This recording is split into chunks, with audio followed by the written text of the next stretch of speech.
Bueno, la primera va dirigida a nuestro hermano Daniel, y dice, ¿se pueden perdonar las infidelidades, ya sea en el noviazgo o matrimonio?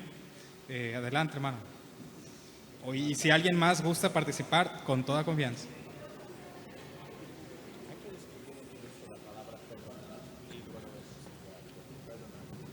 Cuando se habla de la palabra perdón, se puede tener un concepto equivocado, ¿no? Cuando una persona es traicionada por otra, está llamada a perdonar, Dios le llama a perdonar. Y el perdón que nosotros estamos llamados a ofrecer es como el perdón que Dios nos ha dado a nosotros en Cristo. Y dicen las Escrituras que Dios toma nuestros pecados y en un lenguaje poético los tira al fondo del mar, en un sentido de no volverlos a sacar en tu cara.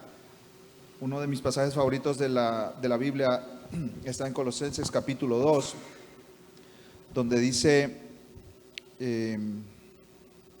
y cuando ustedes estaban muertos en sus delitos y en la incircuncisión de su carne, Dios les dio vida juntamente con Cristo, habiéndonos perdonado todos los delitos, habiendo cancelado el documento de deuda que consistía en decretos contra nosotros y que nos era adverso, y lo ha quitado de en medio, clavándolo en la cruz, y habiendo despojado a los poderes y autoridades, hizo de ellos un espectáculo público, triunfando sobre ellos por medio de él. Y ahí dice claramente, habiéndonos perdonado todos los delitos, y el perdón que nosotros estamos llamados a dar es total, pero esto no significa restauración de confianza. El perdón se da, es una decisión basada en el amor, y es una decisión completa, total. Te perdono, no te vuelvo a sacar esto en la cara, pero la confianza se gana, es un proceso. Es fácil perder la confianza en una persona. Y si yo perdono a alguien, esa persona tiene que volver a ganar la confianza otra vez. Entonces sí, Dios quiere que perdonemos a los que nos ofenden como Él nos perdonó a nosotros, pero esto no significa como que la vida va a seguir exactamente igual como antes de una infidelidad o eso. Y incluso yo te recomendaría, si esta infidelidad, porque la pregunta decía en el noviazgo, yo te recomendaría evalúa bien esa relación, porque si ahorita están siendo infieles, muy seguramente después de poner el anillo en el dedo serán infieles también. Entonces, no quieres vivir una vida matrimonial de décadas con alguien que está siendo infiel constantemente. Gracias, hermano. ¿Alguien más quiere añadir algo? Adelante, hermano. Sí, nada más siguiendo con el mismo hilo, que lo que dice Jesús en el Sermón del Monte o alrededor de allí en Mateo 5 a 7, si mal no recuerdo, ahí está, acerca de la infidelidad, adulterio y el divorcio. Esto es más como diciendo la única manera de salir, pero no quiere decir que no es una prescripción de divorcio. En otras palabras, no si hay infidelidad, tienes que divorciarte. Está diciendo que es la única manera de hacerlo. Y también, mi hermano ya dijo todo, quiero hablar muy rápido de otra dinámica, es que el pacto matrimonial fue diseñada para reflejar el pacto matrimonial vertical en el pacto de redención. Así que aunque uno es víctima y duele si le pasa eso, algo que te puede ayudar a perdonar, no estoy diciendo que tienes que tener reconciliación como dijo hermano, pero algo que te puede ayudar y es un poco golpeado es finalmente no eres víctima tampoco, porque somos nosotros infieles en el pacto matrimonial de gracia con Cristo. Así que por eso al final de Mateo 18 con el siervo que no tiene gratitud y no perdonó una pequeña deuda cuando él fue perdonado una enorme deuda, que acuérdate que nadie aquí tiene el derecho de no perdonar. No estoy hablando de reconciliar. En español muchas veces decir perdonar y implícito es quedarte en el matrimonio. No estoy hablando de esa parte, pero estoy hablando del perdón verdadero. No tienes el derecho de no perdonar porque tenemos una deuda infinitamente más grande en nuestra infidelidad a nuestro Creador. Así que perdona a la luz del Evangelio, no a la luz del arrepentimiento de la otra persona. Amén. Gracias, hermano. Yo agregaría también que ¿sí está? Que independientemente al perdón de la esposa o de la esposa en este caso, la infidelidad matrimonial descalificaría a alguien en un rol pastoral, nomás como algo adicional ahí de las consecuencias, ¿no? Y en ese sentido creo que es bueno señalar que el perdón no exime de los efectos del pecado. Dios nos perdona completamente, pero eso no exime al ser humano de esas consecuencias del pecado. El pecado tiene efectos temporales en la vida de las personas, muchos de ellos físicos, así que ciertamente sí la persona puede perdonar y debe de perdonar bíblicamente, pero en la relación, como decía el hermano Daniel Puerto, se va a dañar algo que eso no puedes tú exigir. Ya me perdonaste, así que ya, eso quedó en el pasado. No, es un proceso. Si es que hay una relación de matrimonio, y como bien se dijo en el asunto del noviazgo, tienes que ser muy, muy cuidadoso, muy cuidadoso. Y una cosa más, perdón. No siempre vamos a estar de acuerdo, ¿verdad? Aquí en el panel. Por eso es bueno escuchar varios ángulos. Yo estoy en desacuerdo con John MacArthur sobre el punto que dice Natán. Pero está bien, todavía vamos a ser amigos, ¿verdad? Yo creo que eso se basa en semántica y la falacia genética en lenguaje. Yo creo que si un varón es infiel, debe perder su pastorado, eso sí. Pero de decir que jamás puede ser un pastor en su vida, no hay sustento bíblico, no hay ley positiva en la Biblia para eso. Y MacArthur usa el argumento de que debe ser esposo de una sola mujer, el anciano. Y luego toma otra parte cuando en el Sermón del Monte del matrimonio. Pero no, porque el apóstol Pablo en 1 Corintios, él habla de que no vayan con prostitutas porque te haces una sola carne el templo del Espíritu Santo con la prostituta, haciendo referencia también a Génesis 2. Pero eso querrá decir que ahora, si lo tomo de esa manera, ahora estoy casado con una prostituta el resto de mi vida. Y no creo que es la intención del texto. Así que yo solamente quiero tener cuidado con poner algo tan dogmático, universal para el resto de su vida, porque he escuchado bien los argumentos. No es que a mí me gusten o no, es que yo no veo una regla bíblica para eso. Ahora, si me quieren mencionar otro texto, podemos hacer un exégesis, pero yo no veo eso como algo por el resto de la vida. Especialmente hoy vamos a enfrentar eso cada vez más, porque por el marketing, narcisismo y el crecimiento de imágenes, vamos a tener muchos pastores que a los 24 años van a entrar en sus tonterías y ahora si aprenden son quebrantados. En otra congregación, 40 años después, han estado caminando con el Señor. Yo no puedo ir a decirle, no, por lo que pasó cuando tenías 23 años, cuando eres un narcisista y te vestías del yo, del wow, como muchos pastores hoy, y la regaste. Ahora a los 60 años, que tienes 30 años caminando con el Señor, has arrepentido de eso, en otra congregación nunca puedes ser pastor. Yo no pudiera dar, yo creo, un argumento bíblico que sustenta eso. Eso es solamente el otro lado de la moneda que quise agregar. Gracias, hermano, por presentarnos las diferentes perspectivas. Y bueno, vamos a, ¿qué les parece? Continuar con las preguntas. Y la siguiente precisamente, hermano Joe, dice así. Ahora todos me van a echar a mí, estos cuatro, ¿verdad? Está bien, está bien. Es más difícil debatir con hermanos que con ateos, eso les voy a decir. Ya les tocará, ya les tocará. Dice así la siguiente pregunta, y igualmente mis hermanos, si alguien más después quiere añadir algo. ¿Cómo puedo ayudarle a un hombre a cumplir su rol de líder si él es algo pasivo? Yo creo que depende mucho de quién viene la pregunta.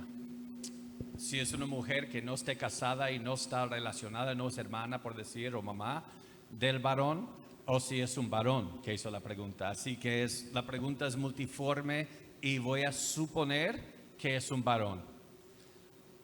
Ok, voy a suponer esto. O la esposa de un varón. Espero que mi esposa no puso esa pregunta. ¿Fue mi esposa? No, ahí ¿Puede estaba, sobar sus pies? Hacerle lo que él quiere todos los días de comer. No. ¿Oíste? No soy pasivo, así que no sé. Yo tengo el problema en el otro lado de eso, así que no fue mi esposa. Sí. Voy a tratar de dar una respuesta muy breve, porque ahora quiero entrar en un poco del desarrollo del pensamiento occidental de ahora que ha provocado eso entre muchos varones. Número uno, no somos naturalistas.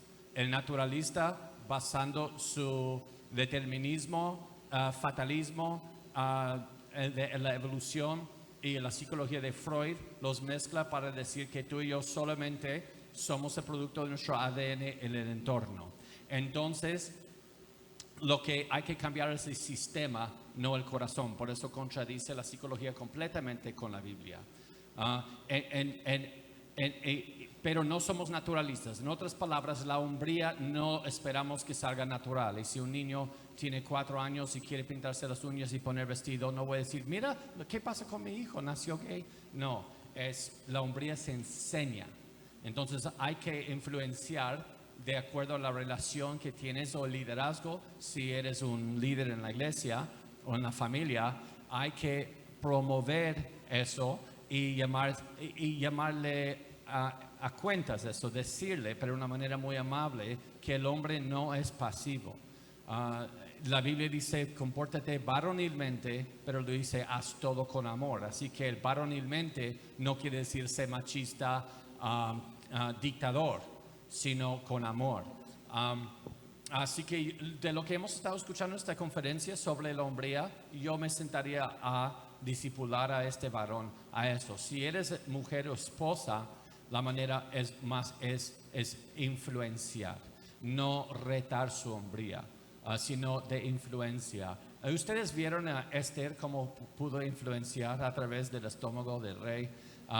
Las mujeres son más inteligentes, estoy convencido, y saben influenciar de manera no tan agresiva y buscar cómo influenciar, pero hasta ahí yo puedo darles más la razón por lo que está allí. Y también culturas. Hay culturas en las cuales el hombre es un dictador, abusador o es totalmente pasivo. He visto eso en varias culturas y hay una matriarcada que sube debido a eso. Y hay que tomar en cuenta la cultura, pero en la iglesia no podemos ser víctimas de la cultura del mundo que nos rodea. Debemos enseñar la hombría. Y último punto, en toda la historia de la iglesia, Dios usa el error para que la iglesia se pone en acción. Doy gracias a Dios por ideología de género, porque es la herejía como Ariano en el siglo IV, es la herejía que está obligando a la iglesia a empezar a enseñar la hombría y la feminidad, que es un tópico que hemos ignorado por tanto tiempo. Así que en las iglesias y en los hogares debemos estar enseñando hombría y feminidad, pero no enseñando de manera moralista, sino de una manera diciendo, y todos hemos fallado en eso y seguimos fallando. Y por ende se centra en la redención en Cristo y ahora es algo que Cristo hace a través de ti para su gloria.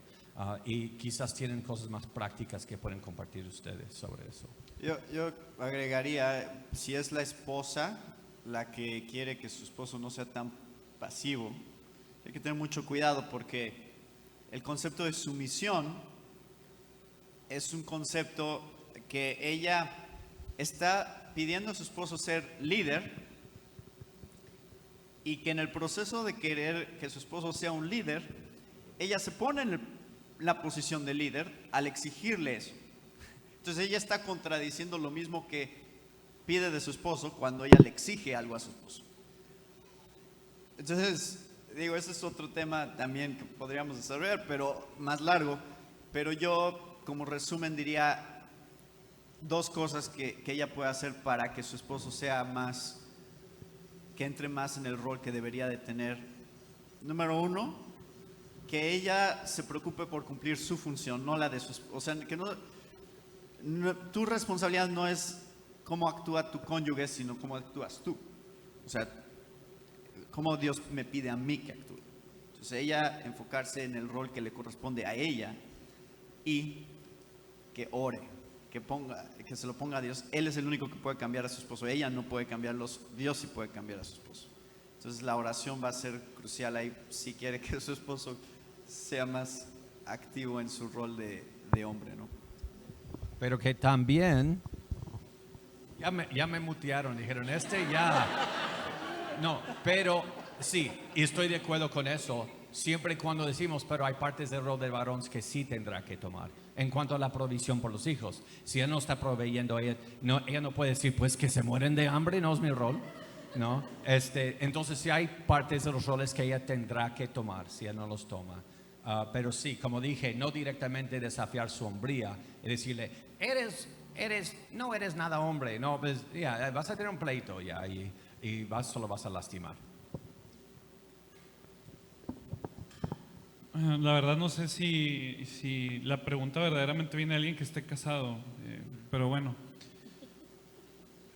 Una cosa que les animo de verdad, siempre que estemos hablando de estas cosas, debemos de considerar el tema de la iglesia, de verdad. Por eso Pablo le dice a Tito, pero tú habla lo que está de acuerdo con la sana doctrina, y en el contexto es, la sana doctrina no nada más es teología, es vivir a la luz de esa verdad. Y empieza a decirle que los ancianos sean sobrios, serios, prudentes, sanos en la fe, en el amor. Entonces, ¿cómo alguien crece? ¿Cómo alguien puede dejar de ser pasivo y empezar a tomar su rol en un contexto de una iglesia, teniendo amistades, hermanos, pastores, con los cuales también puede ese hombre aprender a dejar su pasividad y tomar su rol? Nunca debemos de pensar que la iglesia no va a ayudar a eso. Yo doy gracias a Dios por amistades que tengo en la iglesia, que veo cómo ellos tratan a sus esposas y a mí me ayudan también a tratar a mi esposa conforme a ese ejemplo que yo he recibido. Entonces consideremos el gran apoyo y bendición que tenemos en la iglesia por medio de hombres piadosos que también nos pueden enseñar a nosotros. Igual también si mi esposa se junta con mujeres piadosas, también va a ser bendecida por esos ejemplos. Yo lo he visto en la vida de ella, cómo ella ha aprendido de otras mujeres y cómo Dios se glorifica en el cuerpo y podemos crecer la imagen de Cristo por medio de su iglesia. Gracias por esa respuesta que yo creo que abarca más allá de la esfera también del matrimonio, sino las relaciones de noviazgo que se podrían dar en la misma iglesia, el aprender de otros hermanos maduros.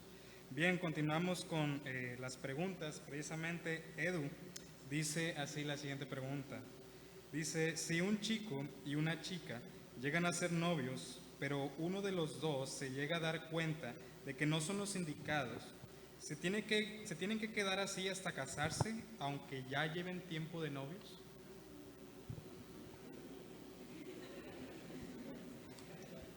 Pues la verdad es que es difícil responder estas preguntas desde enfrente, muchachos. Yo de verdad les recomiendo, si eres de esta iglesia, que te acerques con el pastor Luis. Él tiene todas tus respuestas, ¿verdad? Y si eres de otra iglesia, de verdad, de corazón, busca a tu pastor o a un hermano en el que tú tengas confianza, porque no sé todo el contexto, ¿verdad? Pero suponiendo que tú te das cuenta de algo que de verdad crees que esa persona no es para ti, que no está calificada por Dios, como ese tema que vimos de infidelidad o lo que sea, pues naturalmente tú tienes que tomar una decisión para la gloria de Dios. Si de verdad sabes que esta persona, por ejemplo, te das cuenta que no es salva, por X y Z, ¿no? Yo creo que la decisión que honra a Dios, es decir, pues yo primero voy a honrar a Dios en su palabra. Yo no tengo un compromiso mayor con esta persona que con Dios. Entonces, de verdad, si, aunque no tengo el contexto, si tú ves algo que de verdad está en contra de la Escritura, no tengas temor en tomar una decisión que honra a Dios. Pero como no tengo todo el contexto, pues sí te animo primero a que platiques con alguien maduro, a un matrimonio maduro, y que te pueda dar un poco más de guianza a la luz de la palabra para que puedas tomar la decisión correcta. Gracias. Hace unos años me pidieron una joven que había estado en nuestra iglesia por un rato, ya no había estado en la iglesia, pero luego regresó con un novio que no era cristiano y quería que yo los casara. Y les dije, no puedo casarlos. Y le dije a ella, tú sabes por qué no los puedo casar, porque creo que estás cometiendo un error. Y se lo dije enfrente del novio. Obviamente no le caí muy bien a él. Sí, oye, qué mala onda, como... Y él lo veía como discriminación de parte de la iglesia. Yo quería que ella terminara la relación. O sea, y hablé con ella y ella sabía que era lo correcto. Se terminaron casando por la iglesia católica, que él era católico, ¿no?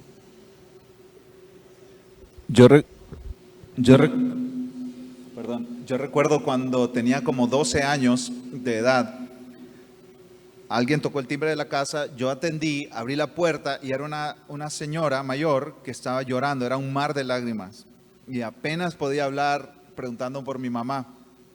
Y nunca se me olvida, y esta historia la he contado muchas veces.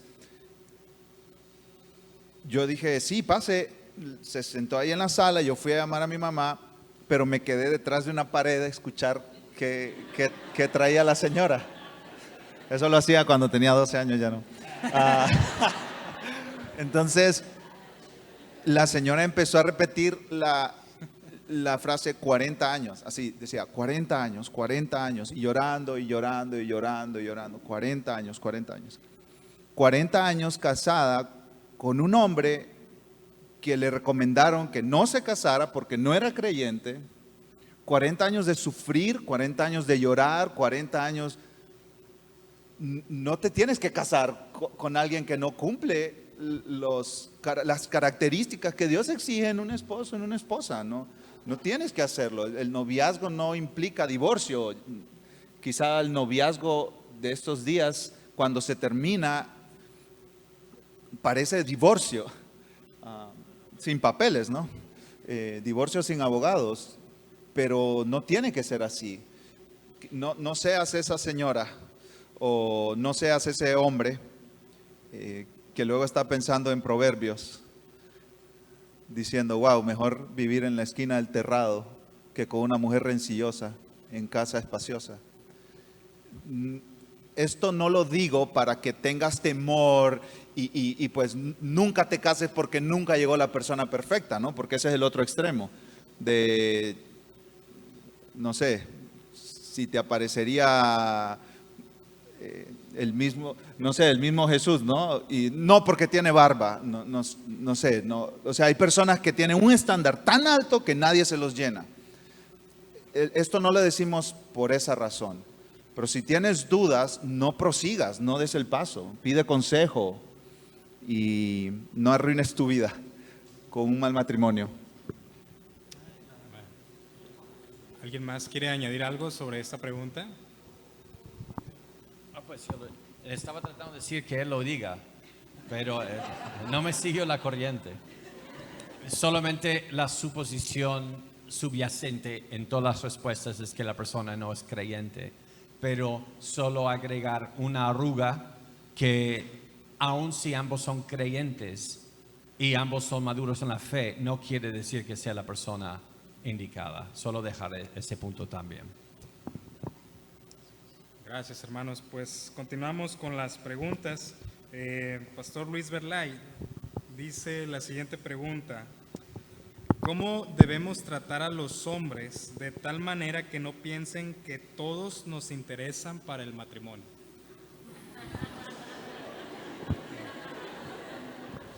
Es una pregunta. Te hablan. Alguien de las hermanas puede también ahí. Sí, no sé qué tenía en mente O sea, quizás la hermana cree que todos creen que ella lo quiere a él. Así que, hermana, eres narcisista. Siguiente pregunta.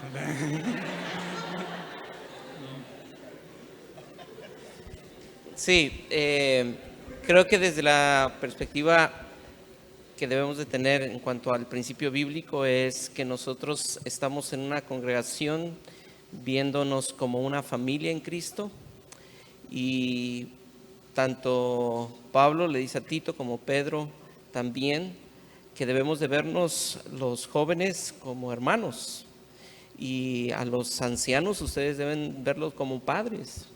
Entonces creo que eso es un principio. Ahora, es cierto, en una edad como donde los sentimientos afloran y donde hay un interés, tienes que ser muy cuidadoso e intencional de ser precavido y prudente, sabio. No es posible que estés siendo romántico con las personas y no esperar que haya una reacción ante eso. Pero puedes ser amable con las señoritas o con los jóvenes y no dar una muestra de romanticismo, simplemente la amabilidad o la feminidad, que es bueno que se cultive entre las señoritas. Eso no quiere decir que sean románticas, cuiden eso. Ahora, que los jóvenes interpreten las cosas, pues ustedes sean cuidadosas de no dar ningún elemento, pero no se preocupen de la interpretación de ellos. Eso ya no es responsabilidad de ustedes. Pero cuiden su corazón de no estar siendo románticas o expresando de alguna forma un romanticismo. Hace tiempo platicábamos con algunos hermanos de cómo hay mujeres que tienen una mirada pesada y que un joven puede decir, ay, me vio. O sea, bueno, quizá ten cuidado si alguien te dice, si tu papá te dice, si un hermano te dice, oye, ten cuidado, tu mirada es muy pesada, puede malinterpretarse, pues ten cuidado y que no eches en saco roto esa recomendación. Pero no te preocupes por lo que otros piensen o digan, sino cuida tu corazón y trata a los demás como hermanos, y jóvenes de igual forma, porque sé que eso también puede ser algo que tú estés diciendo, no, yo soy muy amable, pero estás siendo romántico en tu trato con las demás, con las chicas. Entonces, sé muy cuidadoso. Y hay una línea delgada, pero no es difícil de distinguir cuando un joven está siendo romántico intencionalmente o cuando una señorita es romántica. Entonces, cuando es el estilo de tu vida ser amable, eso con todas las personas, eso es una buena forma en que tú puedes prevenir que la persona esté interpretando que tú estás interesado en todo. Simplemente tú eres amable con los demás y estás tratando. Yo puedo agregar algo a lo que está diciendo Luis sobre cómo ayudar a que no se malinterprete. La cosa que se puede malinterpretar más fácilmente es la exclusividad. O sea, cuando tú eres de una manera con solo una persona, eso es lo que lleva a la mala interpretación. Yo siempre animo a todos a todas las muchachas que tengan muchos amigos, hombres, y a los hombres que tengan muchas amigas, mujeres, porque si ella ve, bueno, en este caso es una mujer la que está preguntando, ¿verdad?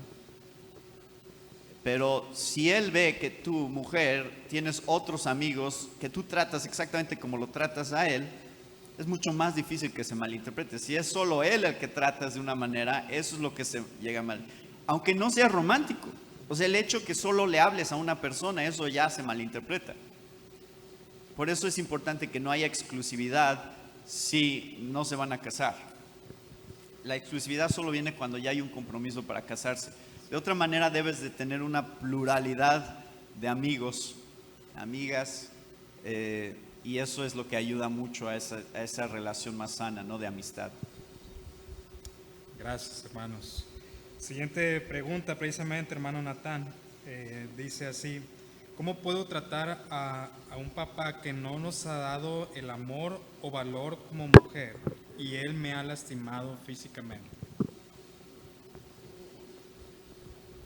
Híjole, difícil. Eso regresa un poquito a lo que decía Eduardo hace un momento. Aquí hay un aspecto pastoral donde la iglesia en la que estás necesita poder, especialmente si este papá está en la iglesia, es todavía más importante que se involucre la iglesia, porque yo no puedo contestar esa pregunta muy bien desde mi perspectiva sin conocer todos los detalles, pero sí necesitas hablar con alguien sobre eso, o sea, sí necesita haber una consejería pastoral ahí más directa, porque es importante hablarlo, es grave, especialmente si ha habido un abuso físico. Necesitas hablarlo con alguien maduro en la fe que pueda aconsejarte, a lo mejor primero con una hermana y luego ya con también los pastores de la iglesia. Gracias. A veces tenemos la tendencia a espiritualizar todos los temas, o sea, hacerlo espiritual. Oh, te abusó, perdónalo. Dios te llama a perdonarlo. Sí, pero hay un asunto legal ahí también. Tenemos que usar los medios que Dios dio.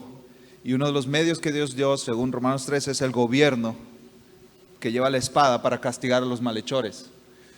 Entonces, no tomes a la ligera el abuso. No lo tomes a la ligera el abuso. Si alguien está abusando, tiene que detenerse. Porque si un hombre abusó físicamente a su hija, ha abusado a otras personas, hay otras personas en riesgo, eso tiene que denunciarse. Y eso no es solo un asunto de cosas relativas a la iglesia, sino también de cosas relativas al gobierno. Si a ti te están abusando, sal de esa relación. Si a ti te están abusando físicamente, sal de esa relación. No tienes que seguir ahí aguantando golpes o abuso físico. Y usa los medios que Dios ha dado para que eso deje de suceder. Y no solo protegerte a ti, sino proteger a otras posibles víctimas también del mismo abuso. Encaminado, perdona, a este tema, hermano Daniel, y también mis demás hermanos, dice esta pregunta siguiente: si yo como cristiano veo que una mujer está siendo golpeada, ¿es correcto meterme a defenderla? Sí, es en Ezequiel 34, que esa pregunta me la mencionaron antes de subir al panel. Dios está hablando en contra de los que Él llama los pastores de Israel. Y los pastores de Israel no apacientan a las ovejas, no cuidan a las ovejas como es su responsabilidad, sino que se apacientan a sí mismos, comen la grasa, se han vestido de la lana, degüellan la oveja engordada, pero no apacientan el rebaño. Y Dios mira esto, mira las ovejas que son débiles, frágiles, y Él no se queda inmóvil, Él no se queda pasivo, que es la pasividad del tema que tocamos antes, sino que Él actúa y Él dice que Él va a rescatar a sus ovejas. Él buscará la perdida, hará volver la descarriada, vendará la herida, fortalecerá la enferma. Pero destruiré, dice Dios, a la engordada y a la fuerte, las apacentaré con justicia. La idea aquí es, esta persona tiene la responsabilidad de proteger a otras y en lugar de protegerlas, las está lastimando. Y Dios, que es nuestro modelo, no se queda pasivo, Él actúa y va a defenderla. Y yo creo que ese es el modelo para nosotros los hombres, de ir y actuar y defender a esta persona de este abuso que está sufriendo de parte de personas que deberían protegerla. Entonces la respuesta es sí, actúa. Ese es el mandato que Dios te ha dado como hombre, de proteger a los demás. Gracias, hermano. ¿Alguien más quiere añadir algo sobre esta pregunta? Salmo 82:4, rescatada débil y ha necesitado librarlos de mano de los impíos. Y eso es algo bastante varonil. No irte a vengarse después si la persona nada más para desquitarte, pero en el momento de detenerlo, yo creo que es bíblicamente varonil y entrar y a golpes si es necesario para rescatar al débil. Y eso es parte de la hombría, pero tú bien sabes si te estás desquitando, queriendo herir, o estás tratando de separar y luego te tienes que defender. Son dos cosas muy distintas. Yo creo que nada más recordar lo que también dice Romanos 13, en cuanto dependa de ustedes, estar en paz con todos los hombres. Y si yo estoy viendo que están abusando de una mujer, no necesariamente tengo que llegar tirando patadas y trompos, ¿verdad? También se puede primero decir, oye, tranquilo, y hay maneras también de defender. Si, como ya dijeron mis hermanos, si no hay respuesta, podrá haber también algunas otras cosas, pero mi tendencia primordial debe ser que haya paz. Sí, es algo importante y lo digo porque a veces aún pasa en el fútbol, no sé, chicos que están aquí, que los campeones que salieron campeones,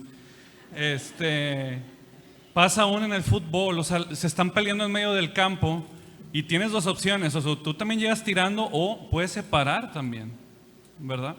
Entonces no estoy diciendo que algo sea mejor que otro, simplemente estoy diciendo que en nuestro corazón debe haber un deseo de estar en paz con todos los hombres. Y por eso dice, mientras depende de ustedes, como diciendo, si es que si pudiera ser posible poner en paz las cosas, pues hazlo. Y si no, pues bueno, ya mis hermanos ya dijeron lo que tenían que decir. Gracias, hermanos. Continuamos con las preguntas. Y hermano Joe, cambiando un poquito el tema, dice así, ¿cómo puedo como creyente ir a una marcha como la del 9 de marzo, que en su mayoría es feminista, pero que también lucha por motivos legítimos contra la violencia con la mujer? No. ¿Alguien más quiere añadir algo? Cambiamos de tema. Sí, no, perdón. Ok. Estos movimientos empezaron mucho antes de que alguien quiso responder a violencia contra la mujer.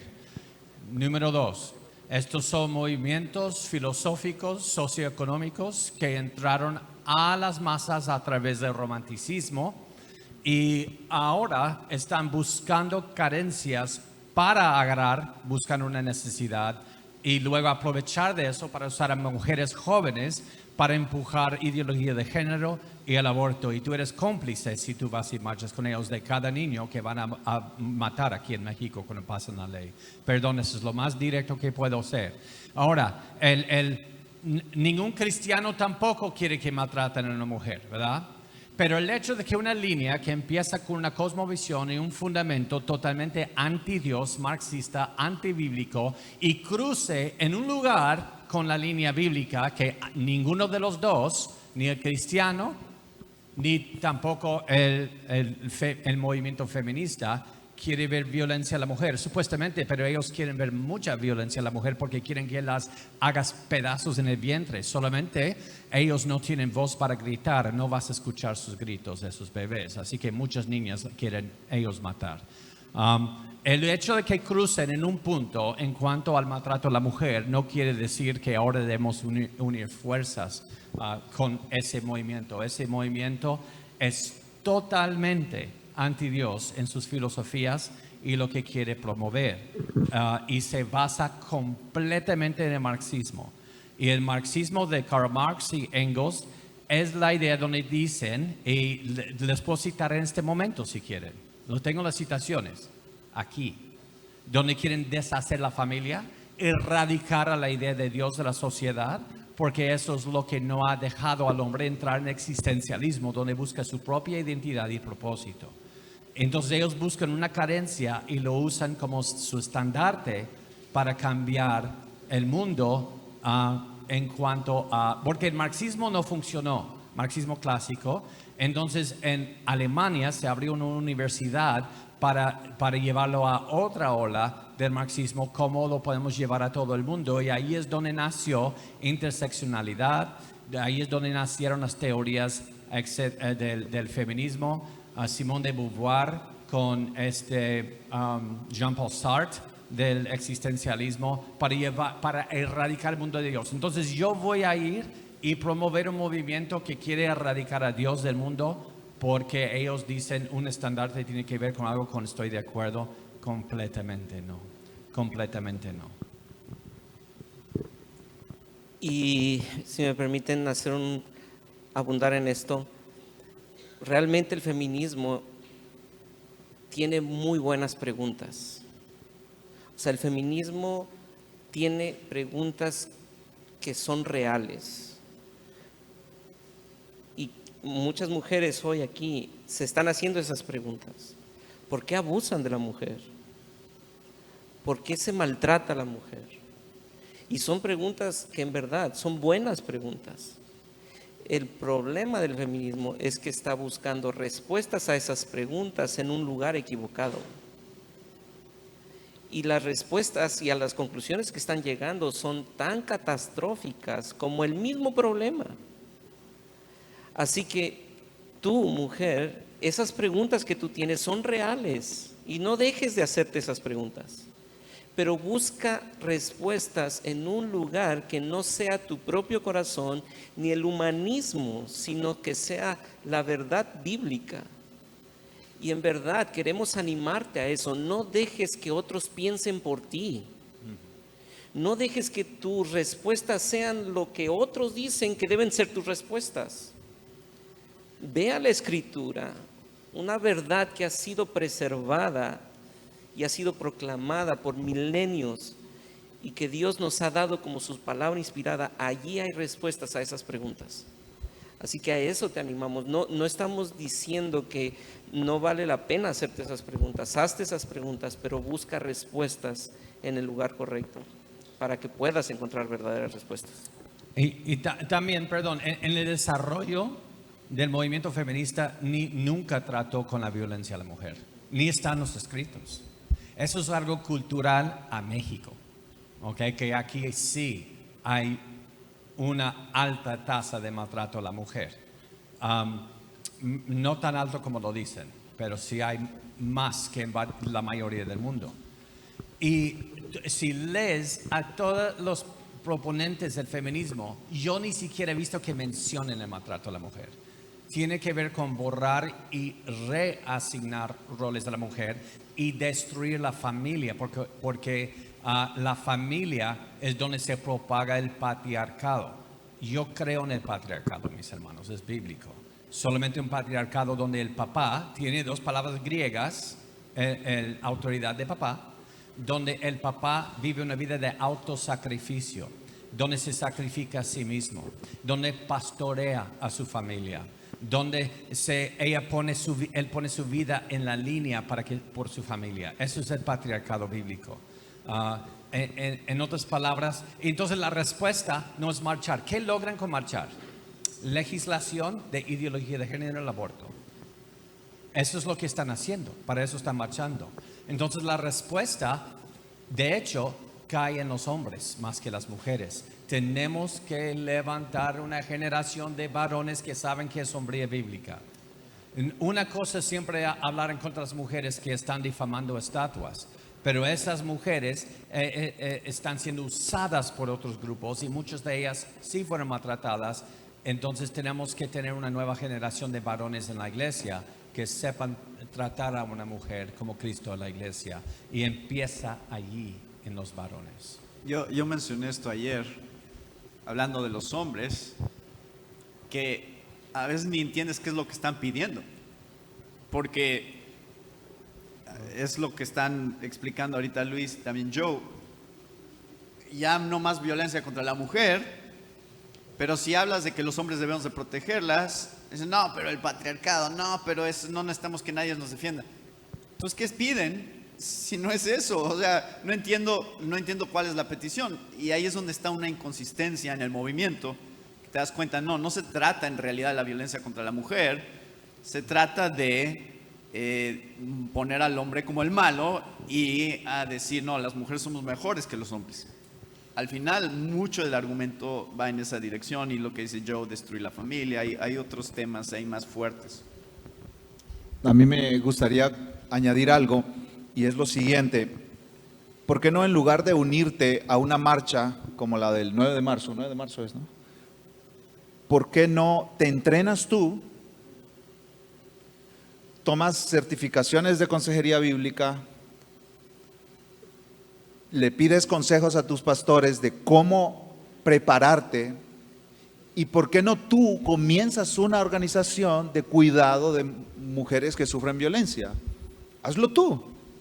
Si esa es una carga en tu corazón, ¿por qué vas y te pones en alianza con alguien que odia a Dios, odia la palabra de Dios y los principios de Dios? ¿Por qué no mejor tú emprendes una tarea de tu vida, haces de tu vida, la misión de tu vida, ayudar a mujeres que sufren abuso? ¿Por qué no estudias en la UCLA? Entonces, yo creo que nosotros los creyentes tenemos que pensar de esa manera, ¿ok?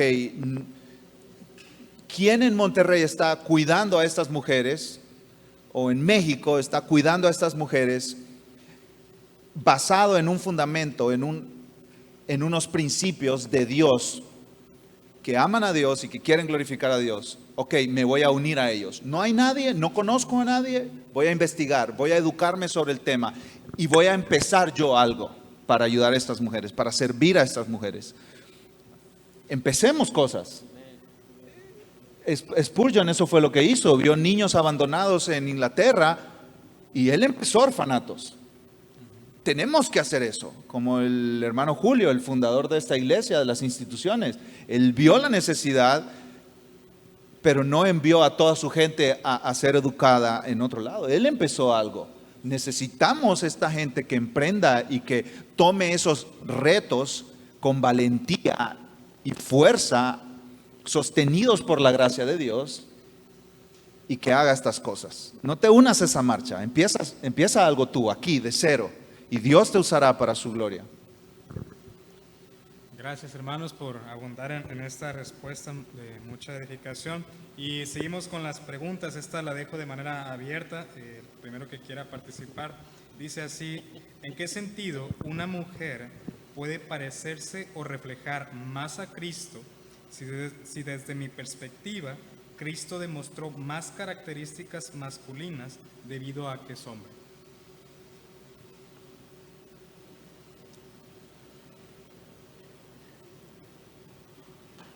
Pues yo sí tengo una respuesta, pero luego me van a decir que soy roba micrófono. Dale, habla.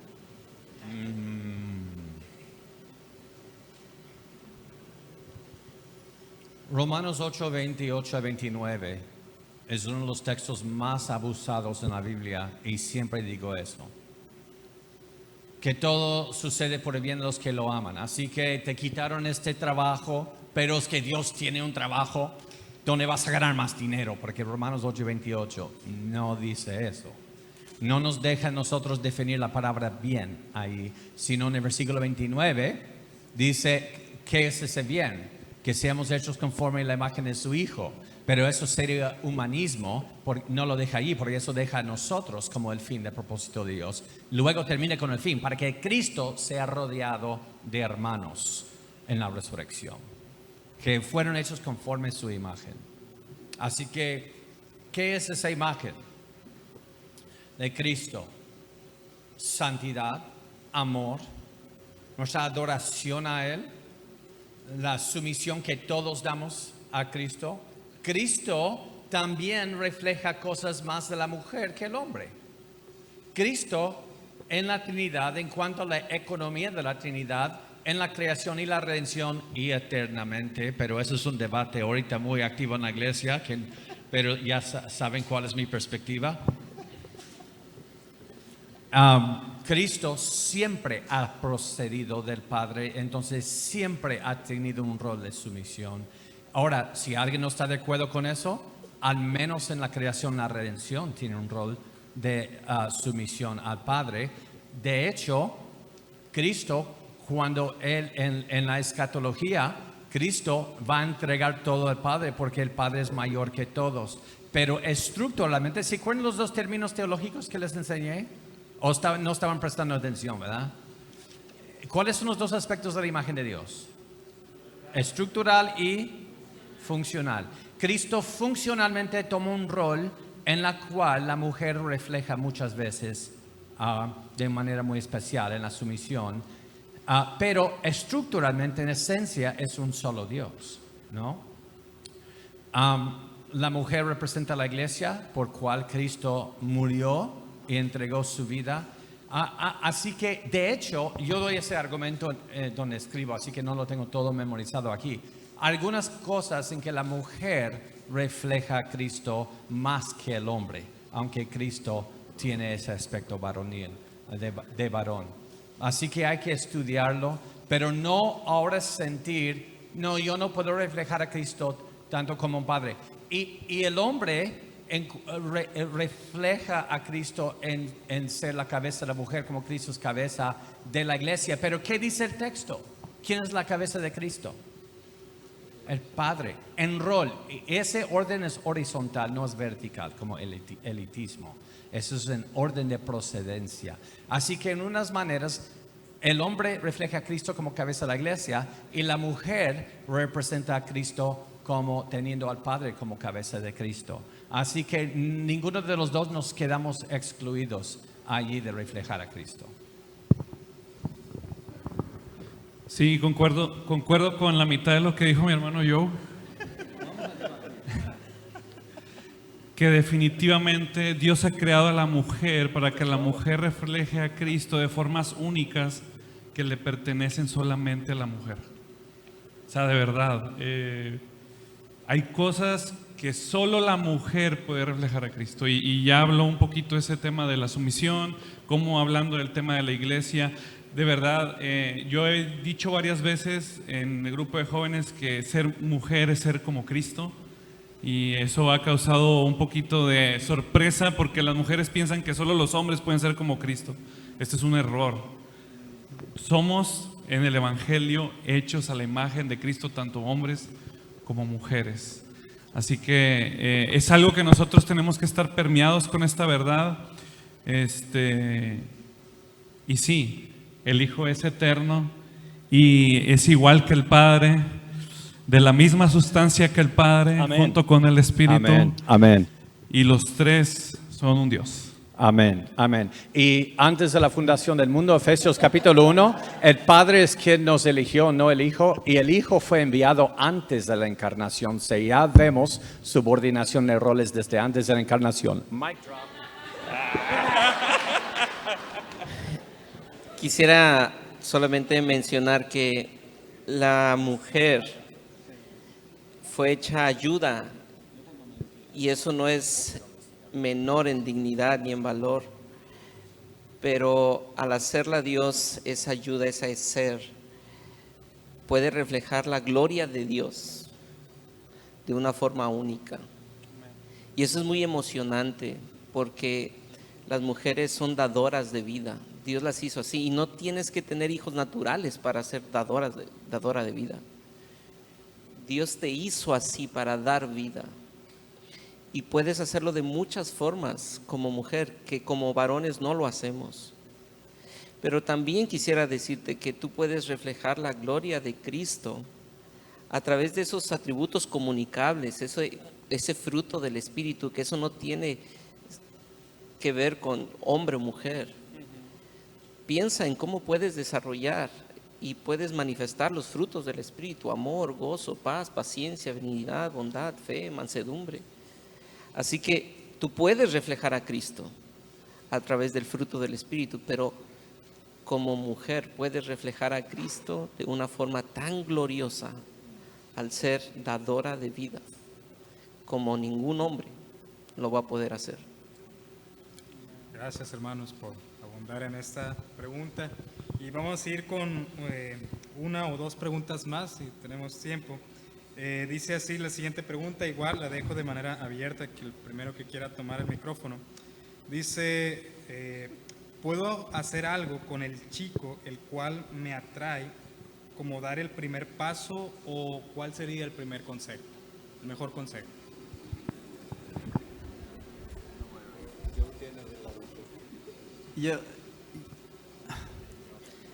Yo creo que en general, no es algo absoluto en todos los sentidos, pero en general el hombre debe tener la iniciativa. Ahora, si quieres dar pistas, nada más como para darle un empujón para que tenga un poquito más de valor, yo creo que está bien. Pero debes de dejar lo más posible que él pueda tener esa iniciativa, porque esa es parte del liderazgo que se ejerce dentro de la relación. Y hombres tengan la iniciativa. O sea, si ven que una niña como que sí está interesada, ya les dio la pista de que hay interés, pues ustedes también sean valientes y den el paso para que no la obliguen a ella a tener que hacer más, ¿no? Ustedes lideren la relación en ese sentido. A ver, no sé si tienen otro. Ok, pero eso nos trae a la luz otro problema que sí estamos teniendo.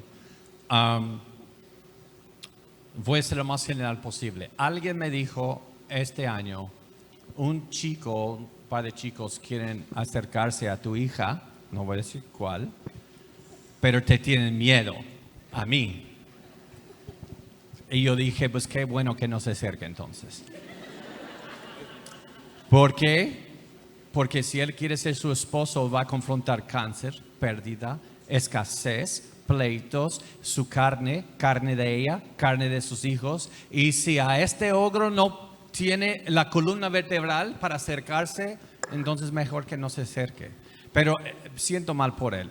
Pero el punto es, hemos criado, estoy hablando en general, no todos, hemos criado una generación de varones demasiados pasivos y confunden pasividad con piedad.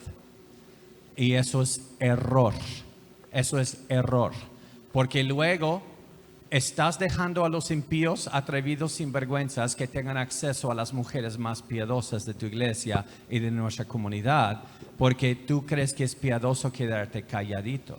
Por eso cuando escucho a un pastor decir, y si alguien aquí lo ha dicho, perdónenme, pero cuando escucho a un pastor decir, no, en el grupo de jóvenes solo vienen para buscar mujeres, yo digo, amén, que a eso va. ¿O qué quieres que vaya al antro? Pues sí, es la vida de la iglesia. Yo no solo voy a la iglesia a escuchar, a que me enseñen, es también parte de la vida del cristiano. Ahí podemos ir y comer juntos, ahí podemos ir y tener consejería. Y ahí es donde quiero que mis hijos encuentren a su pareja. Pues tú sabes en qué enseñanza han estado recibiendo. Yo tengo acceso al hermanito para discipularlo y que lea los puritanos conmigo. Pero usted, ahora, que venga solamente para encontrar una pareja, pues no es lo mejor. Pero que vaya con la intención de encontrar una pareja, eso está bueno. Es la vida de la iglesia. Para eso se organizó Renueva. Sí. ¿Dónde está mi hija? Andrea, ven, siéntate aquí, por favor. Estoy tomando aplicaciones. Quiero saber cuántos puritanos has leído y quiero que me expliques los afectos religiosos de Jonathan Edwards. Recientemente prediqué sobre Ruth y hay una escena ahí donde Ruth, por la providencia de Dios, llega a recoger trigo, comida, a buscar comida para ella y para su suegra en el campo de Booz, y todo sucede y sucedió, pero todo Dios lo está organizando. Y Ruth recibe el consejo de parte de Noemí: tú vas a hacer esto y esto y esto, vas a dejar que ese hombre coma, que se acueste a dormir, y tú vas a ir y te vas a acostar ahí a sus pies. Y le vas a decir de una manera como poética, culturalmente entendible, proponme matrimonio. Y no tenemos datos que nos dan el panorama completo de edad y asuntos culturales que desconocemos, pero esta es una mujer piadosa que quiere vivir para Dios, como Noemí, que le está dando un consejo a otra mujer piadosa que quiere vivir para Dios, como Ruth, que le diga a vos: hey, proponme matrimonio. Entonces yo estoy 100% en la línea con mis hermanos. Hay hombres muy pasivos. Yo creo que eso es una plaga en muchas iglesias. Escuché a un pastor diciendo: yo quiero juntar a hacer una línea aquí, una fila de hombres y una fila de mujeres, y le a ver, ustedes dos se casan, ustedes dos se casan, ustedes dos se casan, ustedes dos se casan, porque no toman acción. Hombres, despierten, tomen iniciativa, busquen casarse, por favor. Entonces, y chicas, si deja que los hombres tomen la iniciativa, pero existe una ventana también ahí donde tú puedes incluso llegar y con honestidad preguntar, con el consejo de tus pastores, con el consejo de tus papás, de tus discipuladores, como Ruth con el consejo de Noemí, llegar y decirle al chico, hey, ¿me propones matrimonio o qué? ¿O en qué andamos? Porque quiero esa respuesta. Entonces, hay una ventana. Hay niveles de sutileza, ¿no? Hay una ventana ahí que Dios deja para que la mujer pueda decir, hey, aquí estoy. Pero es... Bueno, hola. Pero eso no pasa en esta iglesia. Aquí ya se aparecen las parejas de la nada en cada reunión, entonces aquí no pasa eso. Pero, no es broma. Ya se me olvidó qué iba a decir.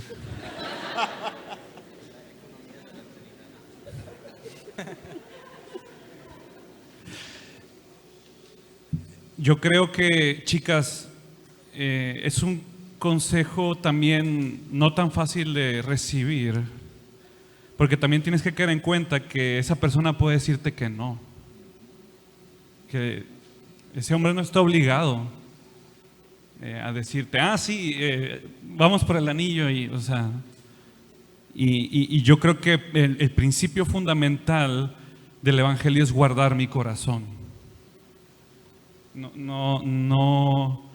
No debo de permitir defraudar en nada a mi hermano ni a mí mismo.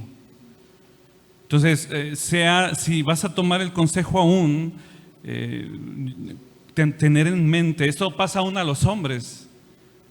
Si yo le voy a decir a ella que me interesa, siempre existe la posibilidad de que sea un no. Entonces, creo que parte de la valentía del hombre es tomar ese riesgo y saber que aún puede haber un no y guardar mi corazón y el de ella. Lo agrego simplemente porque, sobre todo en las chicas, que yo sé que sus sentimientos afloran mucho. Yo me imagino una chica tal vez con mucha esperanza y acercándose y me dolería mucho que pensara que ese varón está obligado a responder un sí, cuando no es el caso. Y obviamente puede haber mucho dolor en el corazón también. Y es algo que también tenemos que cuidar como líderes. ¿Cuántas veces te dijo no tu esposa? ¿Cuántas veces tu esposa te dijo no? Esa es otra historia medio larga. Siguiente pregunta. Es parte de la experiencia, es que te rompan el corazón en algún momento, ¿no? A mí me rompieron el corazón algunas veces, a veces yo rompí el corazón de alguien. Pero hay muchas historias, haremos otra conferencia de historias. Bien, ya después nos cuentan ahí sus testimonios. Vamos a pasar a una última pregunta y después el tiempo de la rifa. Ya está acá lista la urna y los libros. Última pregunta de manera abierta también. El que quiera participar dice así: ¿se puede realmente desarrollar y poner en práctica la feminidad y masculinidad bíblica si la persona que me gusta es mayor que yo? Sí. O sea, sí se puede. O sea, no es, la feminidad y la masculinidad no está ligada a una edad. Obviamente hay desafíos. Si, no sé, la mujer es más grande, va a haber desafíos para liderar a esa mujer de un joven más con menor edad. Entonces, pero eso no significa que no pueda vivir esa masculinidad. En una de las sesiones alguien preguntaba cómo vivir en sumisión cuando la esposa gana más recursos económicos, cuando tiene una mejor preparación académica, cuando tiene ciertos grados y el hombre no. Pues la sumisión de esa mujer no depende del tipo de esposo, sino es una disposición de su corazón donde ella dice: yo me someto voluntariamente y trato de glorificar al Señor a través de esta sumisión, no por lo que el esposo es, sino porque sé que esa es la responsabilidad que yo tengo. Pero de igual forma el hombre, ese hombre no puede estar diciendo, no, pues yo no puedo liderar a esa mujer, no puedo ser el pastor de ella porque mira todo lo que saben con sus grados académicos o por sus recursos económicos, sino tengo que ser el líder de esta esposa y no importa tanto es lo que ella sabe, tengo que seguir creciendo y preparándome para guiarla hacia el Evangelio. Y pensaba en una historia que creo que John Piper describe de un hombre que quedó cuadrapléjico y no pudo sostener más a su familia económicamente, y como la esposa, después de años de estar viviendo de esa forma, ella dijo, mi esposo dejó de proveer económicamente, pero jamás dejó de proveer espiritualmente, y siempre ha sido el líder de mi hogar. Y creo que en ese sentido nosotros sabemos que la feminidad y la masculinidad no está con base en los recursos que alguien tenga o la capacidad intelectual que alguien tenga, sino es con base en el deseo y la disposición del corazón de cumplir la sumisión o cumplir el liderazgo en el hogar. Gracias, hermanos. Bien, pues con esto estamos culminando esta sesión de preguntas y respuestas. Agradecemos a los expositores. ¿Qué tal si los pedimos y pasan a su lugar con un fuerte aplauso?